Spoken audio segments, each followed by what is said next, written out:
आधार कोई दूसरा होए, आता है ना, दूसरे सब दोष हों तो क्या बाधा है। ऐसा नहीं मानना, मानना तो बराबर मानना पड़ेगा। यानी जितने दोष हैं वे दोष ही हैं। भले अभी पुरुषार्थ की कमजोरी से वह चारित्र का, स्थिरता का भाव प्रकट न हुआ हो, अथवा कि प्रकट होकर के फिर चारित्र की कमजोरी में अथवा चारित्र के भाव में स्खलन होकर वह चारित्र से भ्रष्ट हो गया हो, तो भी वह भ्रष्ट नहीं है, क्योंकि वह पुनः चारित्र को अंगीकार करके और मुक्ति को प्राप्त कर सकता है। तो तब ये कहा कि दूसरे दोष भले लगें, आधार कोई दूसरा हो, तो दूसरे सब दोष हों तो क्या बाधा, कि नहीं वे दोष ही हैं।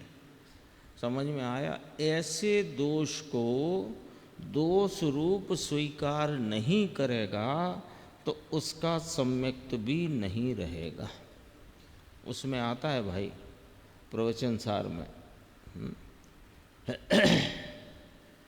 टीका में आता है कि ऐसा नहीं मानना कि हमारे ये सम्यक्त तो है, चारित्र भले ना हो और चारित्र में भले दोष लगे तो उससे हमारे कोई मुक्ति में अंतर तो पड़ेगा नहीं। हाँ, ऐसा कोई मानता है तो का तेरे सम्यक्ति नहीं है। ऐसा नहीं मानना हमारे ये सम्यक्त है, चारित्र भले ना हो और चारित्र में भले दोष लगे। चरणानी योग सूचक चूलिका संस्कृत टीका में है, प्रवचन सार में है ना, जैसे नाचार्य की टीका, उसमें अंदर कहीं है कि चारित्र नाम धराए और कहता है कि हमारे दोष होए। वहाँ ऐसा लिया कि चारित्र नाम तो धराता है, सम्यक दर्शन मानता है अपने को, और दोष होए तो चलेगा, अधकर्मी आदि उसमें लिया है। इतना क्या है, ऐसा नहीं। अभी हाथ नहीं होता है ना, हाथ नहीं आता मतलब वो, हाँ, ग्रंथ मिला नहीं उसमें, गाथा में तो कहा है। देखो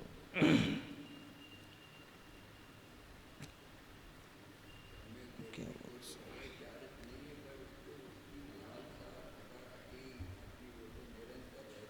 हाँ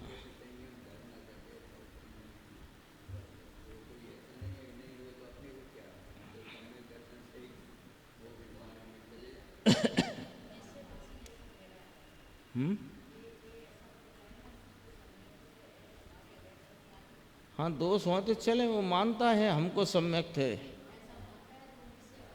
हाँ,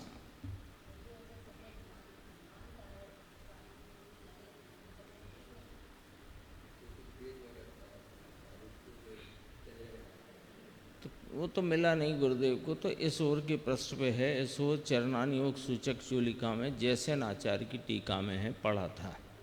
यहाँ तो ये जो तीसरे नंबर की गाथा दर्शन पाहुड़ की, इसमें आचार्य महाराज कहते हैं कि सम्यक दर्शन का जोर है जहाँ, यानी मूल तो सम्यक दर्शन। ये निरंतर अभी कुछ गाथाएं हैं, वो दूसरे नंबर की गाथा जो दंशन मूल धम्मो कहा, उसके ही संदर्भ से सब चर्चा है कि वहाँ कदाचित चारित्र वर्तमान में न पालन करता हो और चारित्र हो तथा छूट गया हो तो भी वह चारित्रवंत है, ऐसा मानता नहीं है, तब सम्यक दर्शन रहा ना। यानी सम्यक दर्शन है, स्वरूप की प्रतीति है, मोक्ष मार्ग की यथार्थ जैसा है वो प्रतीति है कि स्वरूप स्थिरता के द्वारा वीतराग परिणति में वीतरागता बढ़ा करके पूर्णता की प्राप्ति होती है। उसमें उसको कहीं कोई श्रद्धा में दोष नहीं है, लेकिन उतनी वीतरागता स्थिरता परिणति में प्रकट नहीं हुई अथवा प्रकट होकर के वापस रिटर्न हो गई तो उसे दोष जानता है ना। तो यहाँ तो सम्यक दर्शन की मुख्यता से कथन करना है। चारित्र नहीं है और चारित्र माने तब तो सम्यक्त भी कहाँ रहा। मूल बात आई, ये धर्म का मूल तो सम्यक दर्शन है, वह मूल सुरक्षित होए फिर भले कहते हैं कि पत्ते वत्ते हरे रहें वे सूख जाएंगे। यहाँ तो ऐसा लेना है, सम्यक दर्शन की बात है। अब गाथा 4 प्रारंभ होती है, देखो। सम्मतरयण भट्टा जानन्ता बहुविहाइं सत्थाइं आराहणा विरहिया भमन्ति तथैव तथैव सम्यक् रत्नविहीन बहुविध शास्त्र जाने पर सदा आराधना विरहित भटकता इसी भव में वह सदा। देखो उत्थानी का है, अब जो सम्यक दर्शन से भ्रष्ट है, मूल बात सम्यक दर्शन लेके चलना है, प्रकरण अधिकार सम्यक दर्शन का है ना।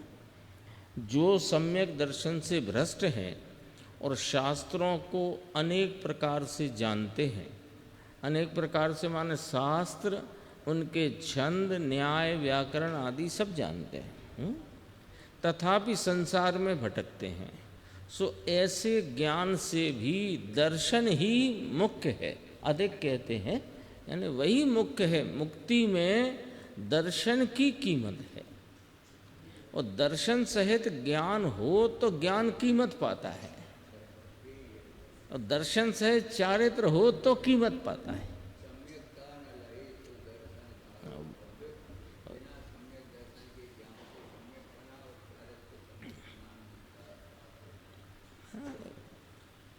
अर्थ, जो पुरुष सम्यक्त रूप रत्न से भ्रष्ट है, तथा अनेक प्रकार के शास्त्रों को जानते हैं, तथापि वह आराधना से रहित होते हुए संसार में ही भ्रमण करते हैं। हिंदी में ये लिया करते हैं, और यहाँ वह सदा शब्द ले लिया, पर देखो मूल सूत्र में तथैव तथैव, तत्रेव तत्रेव, इसका अर्थ गुरुदेव ने बहुत अच्छा खोला, वहीं के वहीं रहता है, तत्रेव तत्रेव, वही 4 गति में परिभ्रमण कर रहा है। और जैन शास्त्रों का भी गहन अध्ययन किया, 9 पूर्व तक का, 11 अंग 9 पूर्व तक का पाठी हुआ, तो भी तत्रैव तत्रैव, वहीं के वहीं रहा।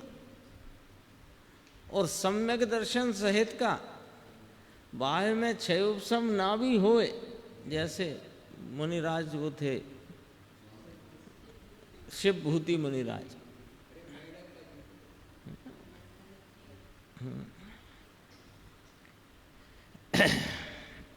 जो पुरुष सम्यक्त रूप, ये तो पढ़ लिया ना, करते हैं, 2 बार कहकर बहुत परिभ्रमण बतलाया है।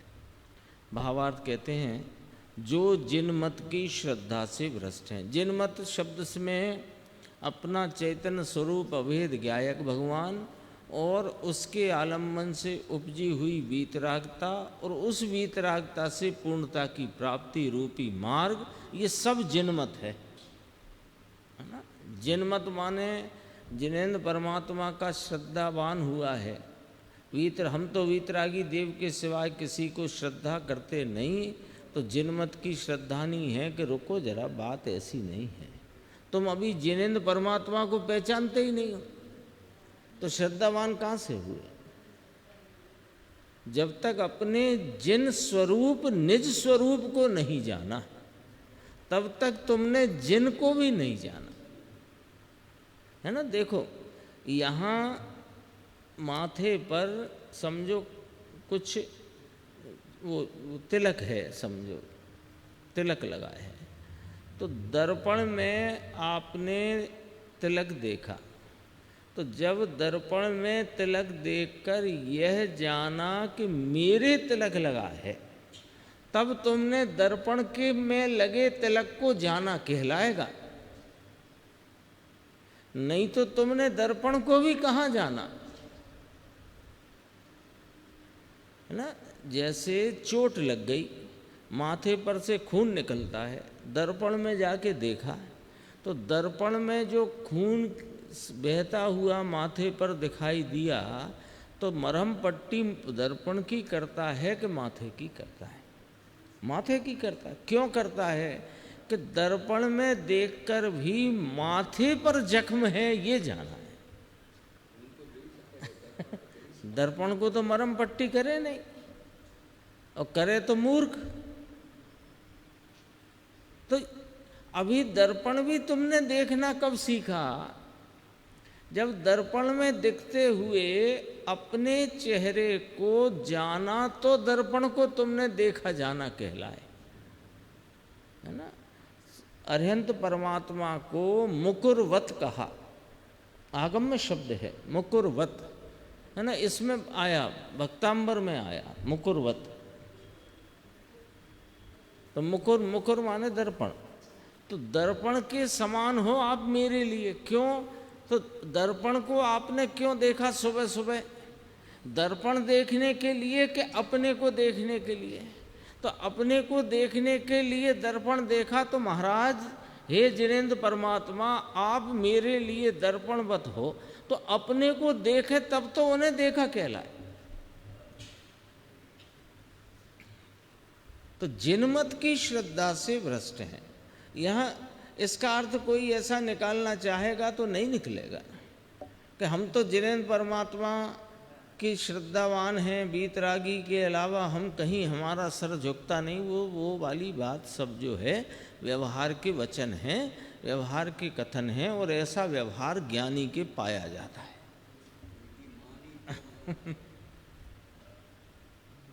तो जिनमत में क्या क्या आ गया। अपन ने एक बार बहुत पहले, शायद पिछले साल, पुरुषार्थ सिद्धि उपाय की चर्चा में जिनाज्ञा शब्द का अपन ने विचार किया था विस्तार से। जिनाज्ञा माने क्या कि अपने जिन स्वरूपी आत्मा का आराधना, वीतराग स्वरूप का आश्रय, और वीतराग स्वरूप के आश्रय से वीतरागता प्रकट करना, और उस वीतरागता से वीतरागता के पूर्ण फल की प्राप्ति करना, ये जिनाज्ञा, यही जिनमत, वही जिनमत हुआ। देखो, जो जिनमत की श्रद्धा से तो भ्रष्ट है, यहाँ तो लगा दो अपन तो समझने के लिए, लिखा नहीं है, लगा दिया। जिनमत की श्रद्धा से तो भ्रष्ट हैं, और शब्द, न्याय, छंद, अलंकार आदि अनेक प्रकार के शास्त्रों को जानते हैं। इसकी खुलासा में कहा जैन शास्त्र भी हैं, हो सकते हैं, अन्य शास्त्र हुए तो उनकी तो क्या कीमत करना, जैन शास्त्र का भी ज्ञाता हो। शब्द, न्याय, छंद, अलंकार आदि अनेक प्रकार के शास्त्रों को जानते हैं, तथापि सम्यक दर्शन, ज्ञान, चारित्र, तप रूप आराधना उनके नहीं होती। इसलिए कुमरण से चतुर्गति रूप संसार में ही भ्रमण करते हैं। लो, कुमरण कहा इनका। इस शब्द का खुलासा अपन अभी देखेंगे। कुमरण क्योंकि बोधि समाधि को ही समाधि कहा, और जब स्वरूप का प्रतीति नहीं तो बोधि नहीं। और इतने शास्त्र पढ़े, यानी अभी तो इतने उपलब्ध नहीं है, 11 अंग 9 पूर्व में जितने आते हैं वो तो प्रकट भी हो गया हो इतना क्षय कदाचित, तो भी कुमरण, ये थोड़े शब्द जो आते हैं उनका वजन कैसा आता है वो अपने को थोड़ा ध्यान देना है। कुमरण कहा तो कुमरण से चतुर्गति रूप संसार में ही भ्रमण करते हैं, मोक्ष प्राप्त नहीं कर पाते। इसलिए, अब ये भी शब्द गंभीर है, इसलिए सम्यक्त रहित ज्ञान को आराधना नाम न दिया। हाँ हाँ, और सब मिला के कहो तो आत्मा आराधना, तो आत्मा आराधना नाम न मिला इसको, आत्मा की ही बातें करे। सम्यक्त रहित ज्ञान को आराधना नाम नहीं देते। देखो गुरुदेव का अपन देखते हैं, पहले जो गुरुदेव के करीब 1.5 पेज तक गुरुदेव ने तीसरी गाथा को यहाँ पर पुनः से और चर्चा की, जो हो गई है पहले। अपन यहाँ से देखते हैं। जो पुरुष सम्यक तो रूप रत्न से भ्रष्ट हैं, पेज नंबर 157 है हिंदी में नीचे। जो पुरुष सम्यक तो रूप रत्न से भ्रष्ट हैं, देखो यहाँ रयण आया, सम्मत रयण भट्टा। रयण माने रत्न, रत्न शब्द लिया रयण। पहले में समुच्चय था दंसण भट्टा, वहाँ दंसण भट्टा कहा था क्योंकि दूसरी गाथा में दंसण मूलो धम्मों में व्याख्या कर दी थी। दर्शन का अर्थ सम्यक दर्शन है। अब यहाँ विशेषतया शब्द लिया सम्मत रयण, यानी सम्यक्त रूपी रत्न भट्टा नाम भ्रष्ट है।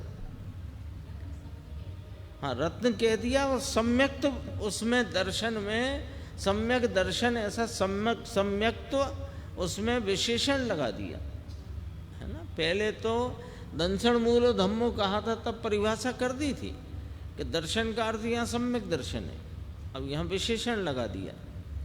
सम्मत रयण भट्टा, पहले में समुच्चय था दंसण भट्टा, अब कहा समकित रूपी रत्न।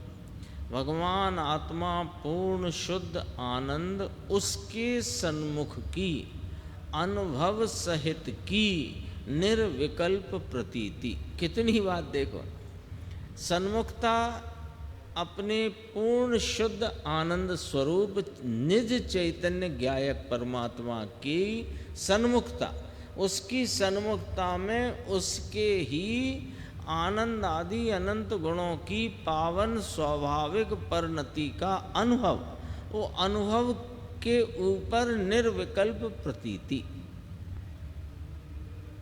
आया ना। ऐसा सम्यक दर्शन रत्न, उससे जो भ्रष्ट है उसके हाथ में कंकड़ है। रत्न कहा ना, तो ये रत्न नहीं है तो तू कंकड़ लेके ज्ञान का तुमने ठेकेदारी करी। कंकड़ लेकर, पिछली तीसरी गाथा याद करो तो कंकड़ लेकर चारित्र का ठेका लिया। रत्न तो है नहीं तेरे पास।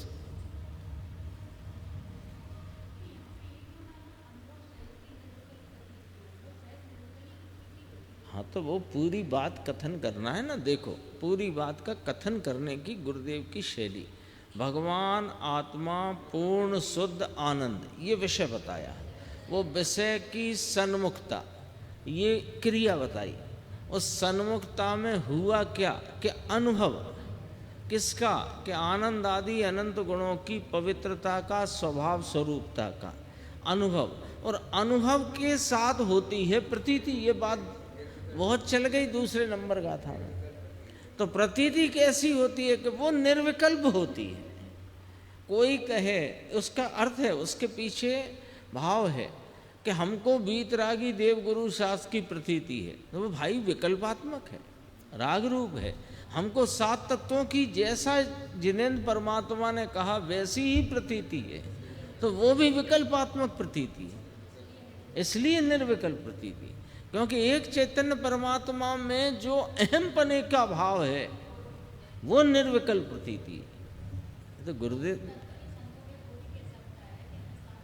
हाँ, तो वो विकल्प में खड़ा है, निर्विकल्प प्रतीति नहीं है।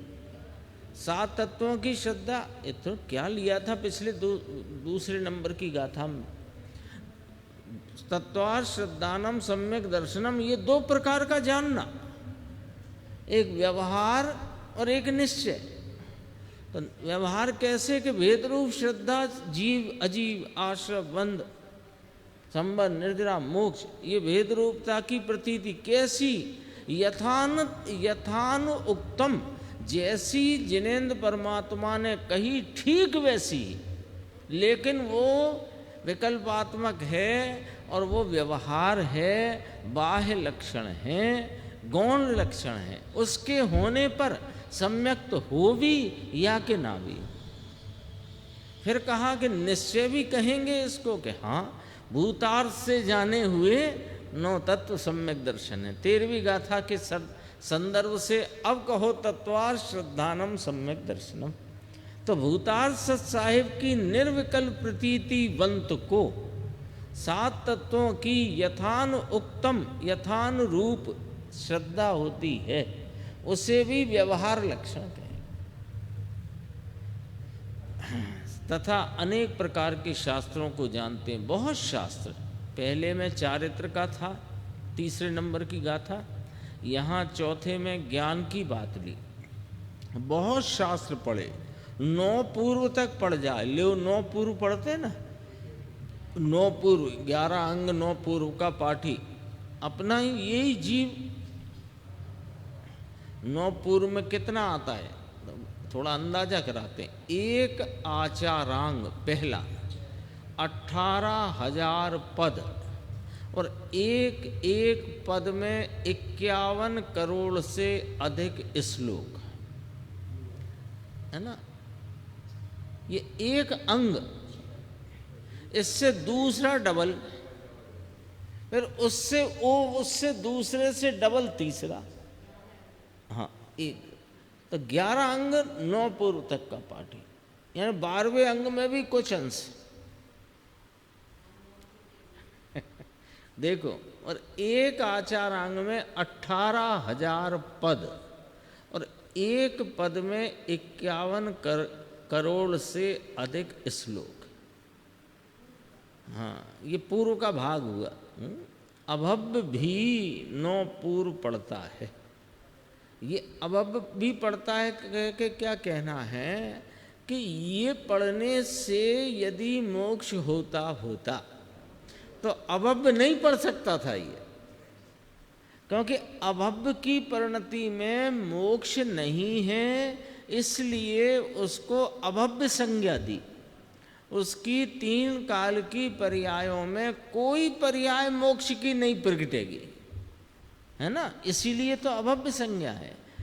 और जब मोक्ष की नहीं प्रगटेगी तो मोक्ष मार्ग की भी नहीं प्रगटेगी, क्योंकि मोक्ष मार्ग प्रगटे और मोक्ष नहीं हो, ऐसा हो नहीं सकता।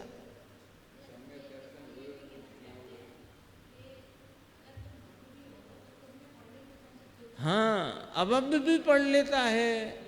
यदि इसमें मोक्ष मार्ग का अंश भी होता तो अभव्य ने कैसे पढ़ लिया, ये दृष्टांत रूप समझना।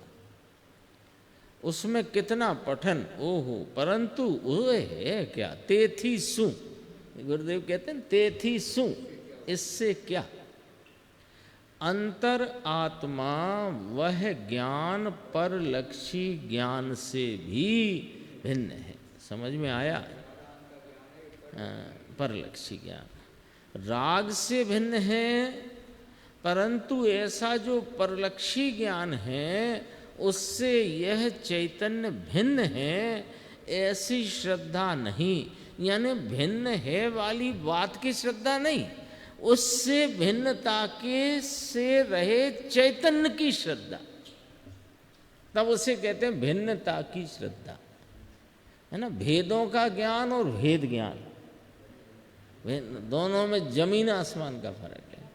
भेदों का ज्ञान तत्रैव तत्रैव, और भेद ज्ञान निश्चित भावी निर्वाण भाजनम।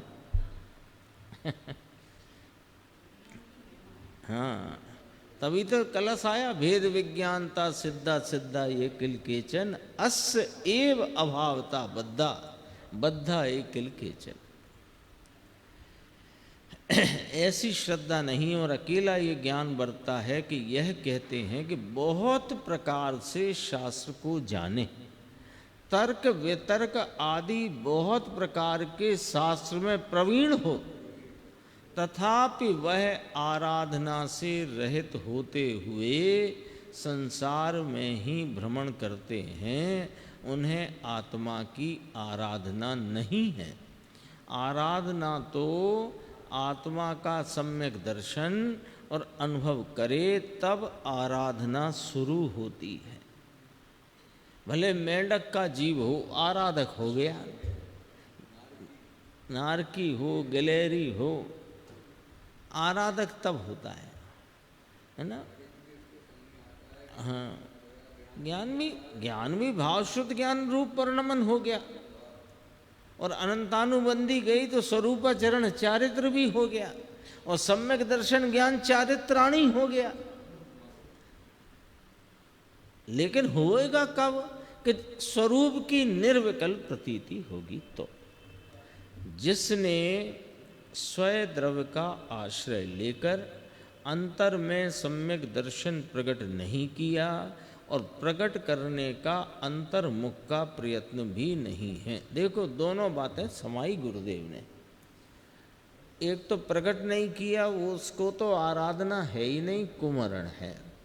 फिर थोड़ी बात को ऐसा भी लिया कि प्रकट करने का अंतर्मुख प्रयत्न भी नहीं है ना। ये थोड़ी बात अपने ऊपर लागू पड़ती है। हाँ, अकेले शास्त्र पढ़ते रहे, हमारे तो नियम सार की भी हो गई, समय सार की भी हो गई, अब दूसरी बार चलती है, प्रवचन सार की हो गई, अष्टपाहुड़ की चल रही है, पंचास्तिकाय हो गई, प्रसार सिद्धि उपाय हो गई, धवला हो गया, धवला की 16 पुस्तक में इतनी पुस्तक हो गई। लेकिन वो कदाचित अभ्यास शास्त्र का करता हो, लेकिन अंतर्मुखता के प्रयत्न पूर्वक स्वरूप चैतन्य परमात्मा की रुचि पूर्वक, शास्त्र की रुचि रखकर शास्त्र पढ़ना, शास्त्र मना करते हैं, शास्त्र ही खुद कहते हैं कि हमारी रुचि करके शास्त्र अभ्यास मत करो, नहीं तो कुमरण होगा तुम्हारा। ये इस गाथा का मूल है। शास्त्र कहते हैं, शास्त्र किसके रचे हैं? सर्वज्ञ देव के। आचार्य परमात्मा ने आड़तिया होकर के वो अपने सामने भेंट करे। वे शास्त्र कहते हैं, अर्थात देवगुरु शास्त्र कहते हैं कि देवगुरु शास्त्र की रुचि रखकर शास्त्र अभ्यास न करो, अन्यथा कुमरण होगा तुम्हारा। पर दब्बाओ दुख गई।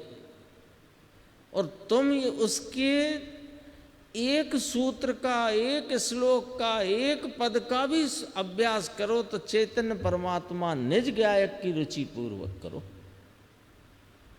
जिम्मेदारी है, हैं?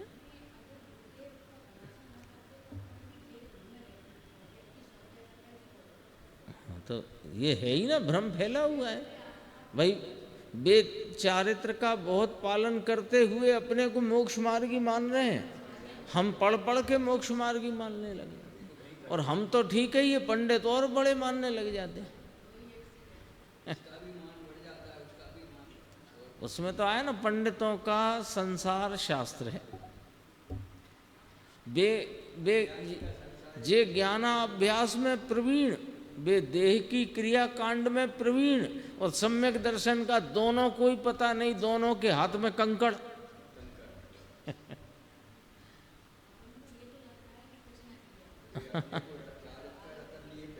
हाँ, दोनों कंकड़ लिए घूम रहे। नहीं, इसमें गाथा में गंभीर शब्द डाल दिया, कुमरण होगा। भगवान ज्ञान स्वरूप चैतन्य है। देखो ऊपर रह गया, अकेले शास्त्र पढ़ा हो तो आराधना रहित है, वो आराधक नहीं। भगवान ज्ञान स्वरूप चैतन्य है। पुण्य नहीं करना, अब ये थोड़ी बात समझने जैसी है। पुण्य नहीं करना, पाप नहीं करना, तो करना क्या साहेब? अपना प्रश्न यही देता है, सबका प्रश्न खड़ा है। हाँ? हाँ? ये बात अपन पकड़ नहीं रहे, ये नहीं पकड़ रहे। अच्छा, पाप नहीं करना ये तो पूरी जगत कह रहा, पूरी दुनिया कह रही, और आपने कहा पुण्य भी नहीं करें, तो फिर बताओ क्या करें? हाँ, तो लिया तो हम उसको क्या है कि स्वभाव की दृष्टि करना ही नहीं लगता है ना। हम दूसरों की बात नहीं करते, अपने मुमुक्षु समाज की बात करते हैं। मुमुक्षुओं में भी ये लगता है, यानी कि हम 1 घंटा, 2 घंटा, आधा घंटा, 2.5 घंटा, 3 घंटा, 4 घंटा जितनी शास्त्र स्वाध्याय करते हैं, उतना तो कम से कम हम पाप से बच जाते हैं। इतना तो फायदा हो ही गया ना। अब आत्म अनुभव होना होएगा तब हो जाएगा। तो कहा तुम्हें इसलिए नहीं होगा क्योंकि तुम उसमें जो पुण्य बंध जाता है तुम उसकी लालच में पड़े हो, तो तुम्हें आत्म स्वभाव की प्रतीति निर्विकल्प हो सकती ही नहीं है। शर्त है उसकी, है ना। आता ना पात्रता का लक्षण क्या, तो पात्रता माने दुनिया भर की शास्त्र अभ्यासी हो, खाने पीने में ध्यान रखता हो, है ना, अष्टमी चतुर्दशी याद रखे, फलाना ढीम का। अरे ये सब बातें तो बाद की हैं। पहले में पहली बात है कि अपने चैतन्य जो स्वरूप अपना भगवान आत्मा है उसकी तीव्र धगस होनी चाहिए। सम्यक दर्शन चाहिए या कि आत्मा चाहिए, इसका जवाब अपना क्या आता है ना, ऑप्शन है। शास्त्र अभ्यासी जीवो, शास्त्र अभ्यास से आप क्या चाहते हो? सम्यक दर्शन चाहते हो या कि आत्मा चाहते हो? यदि जवाब आता है सम्यक दर्शन चाहते हो तो क्षमा कीजिएगा और आत्मा चाहते हो तो अवश्य मिलेगा, क्योंकि यहाँ नहीं मिलेगा तो कहाँ मिलेगा। लेकिन चाहते हो कि नहीं चाहते? सम्यक दर्शन चाहना दरअसल आत्मा को चाहना है ही नहीं, क्योंकि उसमें तेरे को पर्याय का लोभ है। और आत्मा चाहोगे तो सम्यक दर्शन तो फ्री में मिलेगा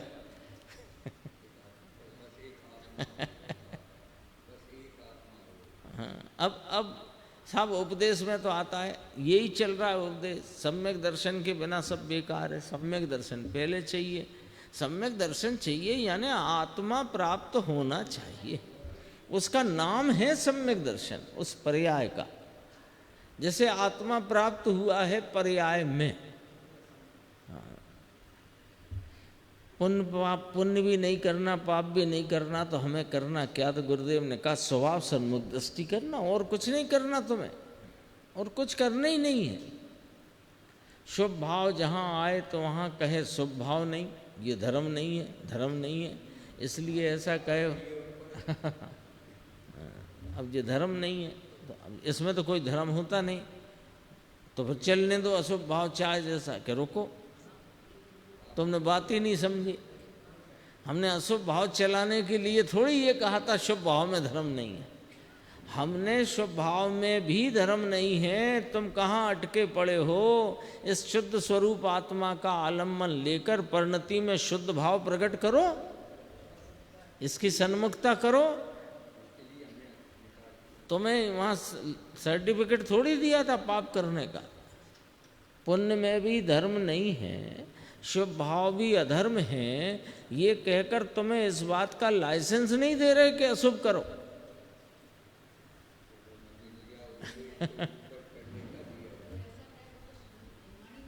हाँ, उसने जिनवाणी की डोर भी नहीं पकड़ी। हाँ, डोर भी नहीं पकड़ी। ये अशुभ करने का लाइसेंस नहीं है। तुम जो शुभ में रुक जाते हो, वे शुभ और अशुभ तो दरअसल होते हुए परिणाम हैं। तुम उसमें एक को ठीक अठीक कर रहे हो तो तुमको कहते हैं भाई वे दोनों ही ठीक नहीं है, अथवा वे ठीक अठीक के भेद लायक नहीं है। तुम तो एक चैतन्य परमात्मा का आलम्बन लो, करने लायक काम तो इतना है। देखो, शुभ भाव जहाँ आए तो वहाँ कहे शुभ भाव नहीं, धर्म नहीं, इसलिए ऐसा कहे होवे। देखो गुरुदेव की खुलासा, होवे वो अलग बात है। देखो, जिस समय अशुभ होना होगा आप मंदिर में बैठ के भी नहीं रोक सकते, और जिस समय शुभ होना होगा तो कसाई खाने वाली गली से निकलते भी आप शुभ को नहीं रोक सकते। हो जाता ना कभी ऐसा प्रसंग बन जाए, अपने शहर की तो मालूम है तो अपन ना निकलो, दूसरे के शहर में कहीं गए तो अपने को तो पता नहीं, तो वहां भी आप वो शुभ भाव आना हो तो रोक थोड़ी सकते हो उसे कैसे ही करके आए, पर वहां आना है तो आया परंतु गलती कहाँ हो रही है, उनके ऊपर की दृष्टि और वो धर्म, भाई वो वस्तु करने योग्य नहीं है। इसमें स्वभाव के ऊपर तो जो तुम्हें ललचाते हो, दरअसल तुम स्वभाव के लिए नहीं ललचाते, तुम अशुभ के लिए ललचाते हो। ये कौन सा न्याय है कि तुम वहाँ भोगों की इच्छा चाहते हो ना। कि हमने तो कभी नहीं कहा, अरे तुमने स्वर्ग का नाम लिया कि नहीं लिया? तो स्वर्ग तो भोगों की खान है, स्वर्ग नहीं है भोगों की खान। तो स्वर्ग चाहते हो माने भोग चाहते हो, भोग चाहते हो माने पाप चाहते हो। सीधी सीधी बात तो है, उसे जोड़ के देख लो ना जरा। स्वर्ग की चाहना पाप की चाहना है कि नहीं है? स्वभाव तो रहेंगे भैया, जब तक पूर्ण न होगा तब तक रहेंगे। इसी में देखना नीचे बहुत सुंदर पंक्ति है, अनंत स्वभाव जिसका स्वभाव है मेरा, जिसकी शक्ति है अनंत अनंत बेहद स्वभाव, उसकी हद कैसे होगी?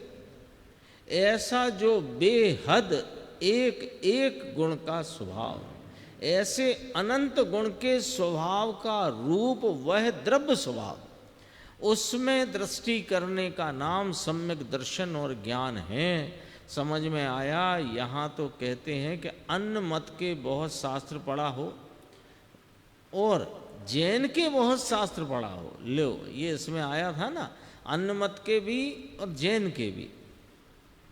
तो वह आराधना से, अगला पेज 159, वह आराधना से रहित होते हुए संसार में ही भ्रमण करते हैं।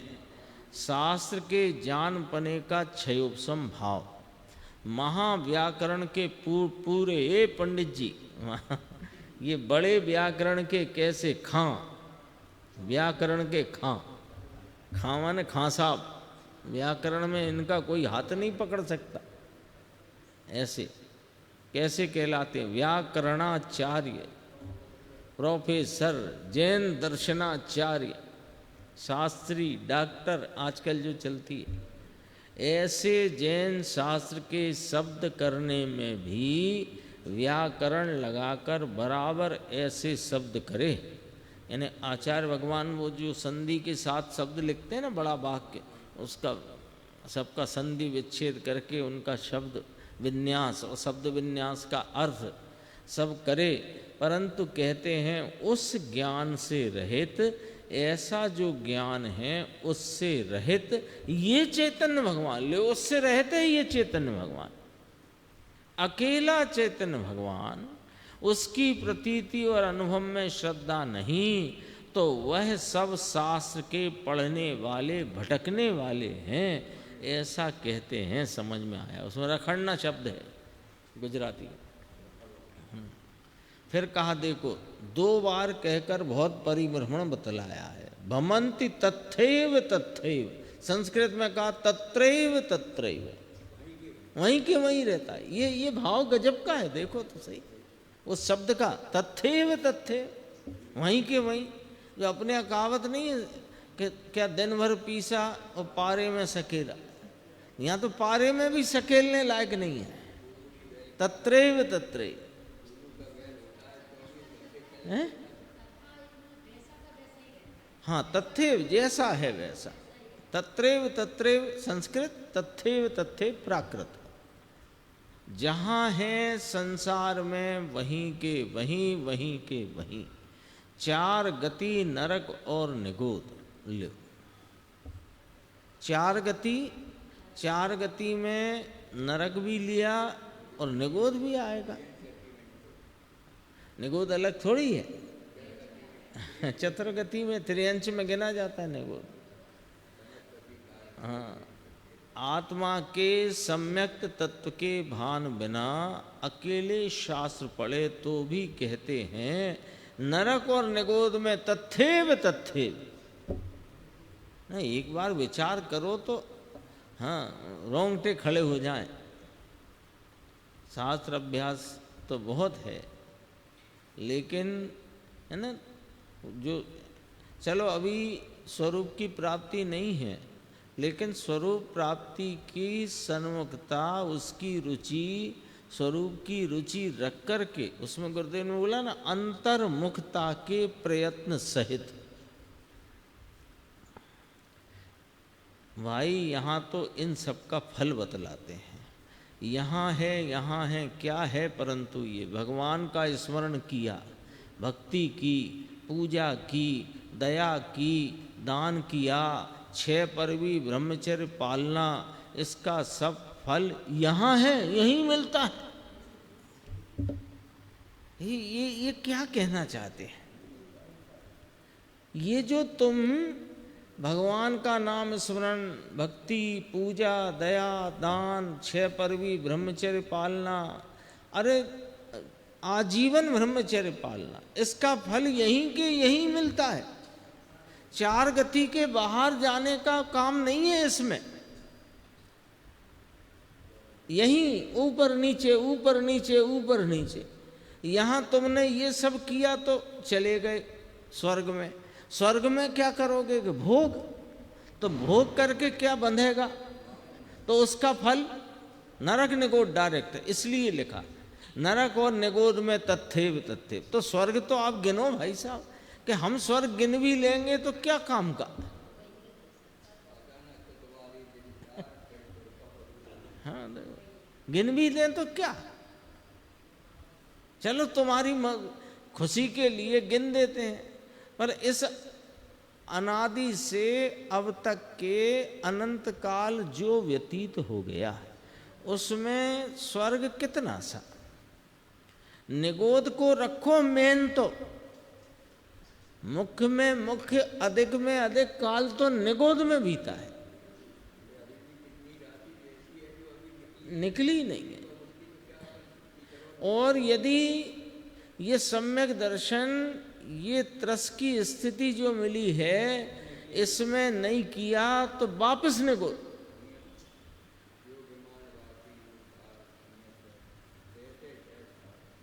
जाना ही पड़ेगा, नियम है, सिद्धांत है, जिनवर परमात्मा की कथनी का सार है ये।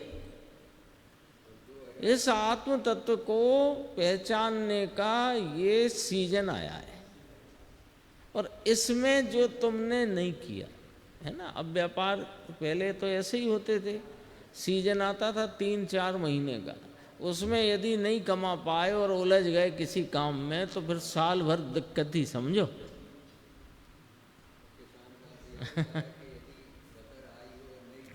हाँ, गया काम से। देखो ये सब फल यहाँ है, उसका फल अर्थात भटकने का भटकेगा, जहाँ भटकता है वहीं भटकेगा, वहाँ का वहाँ रहेगा। तथैव तथैव, तथैव तथैव, वहाँ का वहीं, जहाँ है वहाँ का वहीं। मिथ्यात्व में है और ये सब शास्त्र पढ़ा, परंतु सम्यक दर्शन क्या है, यानी अपने चैतन्य का भान होता नहीं और श्रद्धा से भ्रष्ट है। सम्मत रयण भट्टा, पहले में चारित्र भ्रष्ट की बात थी, यहाँ शास्त्र पढ़ा तथापि सम्यक रत्नत्रय से भ्रष्ट है, वह भी आराधना विरहिया, आराधना से विरहित है। भगवान आत्मा आराधक, वह ज्ञान की पर्याय का लक्ष्य छोड़कर स्वरूप का अंतर सन्मुख में आराधन अर्थात सेवन करना। देखो गंभीर शब्द दिया, ज्ञान की पर्याय का लक्ष्य। मूल तो ऐसा कहना है। अरे शास्त्र अभ्यास करेगा, आप तो कहते हो कि जनवाणी के अभ्यास में ऐसा पुण्य बनता है, वो कहीं नहीं बनता। अरे बंद जाने दे भाई। और देव में भी चला गया तो देव में कौन सा वहां पट्टा लिखा हो गया तेरा अनंत काल का। हाँ। ऐसे बाहर के पठन की, व्याकरण की, संस्कृत की बड़ी बड़ी पुस्तकें बनाए, 5-5 लाख, 7-7 लाख, 10-10 लाख श्लोक की। इन्होंने तो 7 लाख श्लोक का ग्रंथ बनाया। क्या है? धूल बनाया, करोड़ का बनाए। उसमें आत्मा को क्या है? रजकण रजकण से बनता है, उसमें विकल्प राग था, वो विभाव था, उसमें आत्मा को क्या लाभ हुआ। पंडित जी इतने शास्त्र बनाए तो लो समय सार बनाए तो होगा लाभ कि नहीं होगा। हो गया, बस ये पूरी बात हो गई। यह अनंत